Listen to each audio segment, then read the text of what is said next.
Argentina అనేటటువంటి దేశంది ఆ పేరు వినగానే మనకి క్రికెట్ గుర్తుకొస్తుంది. సారీ, ఫుట్బాల్ గుర్తుకొస్తున్నది. కాపోతే అర్జెంటీనా ఆ మధ్యన ఆర్థికంగా తీవ్ర సంక్షోభంలో పడినటువంటి సందర్భంలో జేవియర్ మిలై ఇప్పుడు వన్ బై వన్ అక్కడ సక్సెస్ఫుల్ ఆపరేషన్స్ చేసుకొచ్చి ఆర్థిక అంటే లోటు బడ్జెట్ దగ్గర నుంచి మిగులు బడ్జెట్ దిశగా తీసుకొచ్చాడు.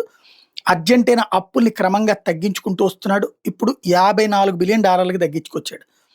ఆహ్, లా ఏది అక్కడ ప్రశాంతత ఏర్పడ్డాక చరిత్రలో ఇంత మార్పు అన్నటువంటిది ఇప్పుడే కనబడుతోంది.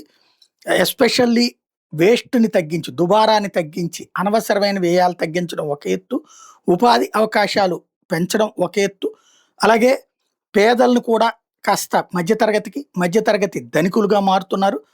టోటల్‌గా 12 మిలియన్ పబ్లిక్‌ని ఇప్పుడు పావర్టీ నుంచి బయటికి తీసుకొచ్చారు. భారతదేశం తర్వాతన అలాంటి మార్పు అంటే భారతదేశంలో దాదాపు 40,00,00,000 మంది పేదరికం నుంచి ఎదుగుదల జరిగింది మధ్యతరగతిగా. అక్కడ ఈ 12 మిలియన్‌లు మంది ఈ విధమైనటువంటి మార్పుకు నోచుకున్నారు.